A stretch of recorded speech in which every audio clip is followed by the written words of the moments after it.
E se um texto escrito há 2000 anos guardasse um manual prático para a gente encontrar paz interior hoje em dia? Pois é, hoje a gente vai mergulhar numa leitura bem atual de uma passagem bíblica que propõe exatamente isso, um verdadeiro roteiro espiritual para os nossos desafios modernos.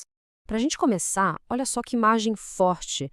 Uma multidão inteira se jogando em cima de uma pessoa buscando a cura. É uma cena de uma necessidade intensa, quase desesperada.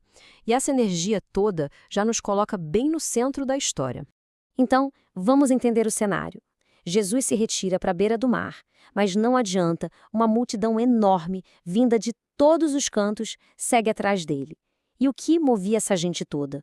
Uma necessidade profunda de cura, uma busca por algo que, aparentemente, só ele podia oferecer. As histórias sobre o que ele fazia se espalharam e as pessoas foram atrás. A homilha que estamos analisando destaca uma palavra aqui que é chave para entender a cena: comprimir. Não era só uma multidão grande, sabe? Era uma pressão física mesmo. As pessoas estavam se jogando sobre ele. Essa palavra captura com perfeição a intensidade, o desespero daquela busca por alívio. E é aqui que a análise faz uma ponte incrível do passado para o presente. A proposta é a gente reinterpretar os tais espíritos maus do texto. Não como demônios literais, mas sim como aquelas batalhas internas que todo mundo enfrenta hoje em dia. A conexão é bem direta. As doenças e os espíritos daquela época são traduzidos para os nossos dias como os maus hábitos que a gente herda, os vícios que a gente adquire ao longo da vida, ou até mesmo aquele nosso jeito difícil de ser. Esses seriam os espíritos que nos afligem hoje. Tá, mas e aí? Como é que se enfrenta esses espíritos modernos? A homilha não fica só no diagnóstico do problema, não. Ela oferece um método, um guia prático, com passos bem claros para encontrar a paz e a libertação espiritual. O método é baseado em 3 passos fundamentais. Primeiro, se retirar. Segundo, escutar. E terceiro, agir. É uma jornada que começa no silêncio e termina numa ação de fé. Vamos dar uma olhada em cada um deles. O primeiro passo, então, é encontrar sua própria beira do mar. Isso, claro, é uma metáfora. Significa criar um espaço de silêncio na sua vida. É desligar o celular, se afastar um pouco do barulho, da correria e dedicar um tempo diário para a oração ou para uma reflexão. É o ato de se afastar um pouco para conseguir ouvir. Ok, depois de criar esse espaço de silêncio, vem o passo que talvez seja o mais crucial: escutar de verdade. Não é só ficar quieto, entende? É estar com a mente e o coração abertos para aprender, para permitir que a mensagem transforme a nossa forma de ver as coisas. É essa escuta que, segundo a análise, vai fortalecendo a fé. E aí, finalmente, a gente chega no passo da ação. Depois de se retirar e de escutar, o movimento é de se jogar.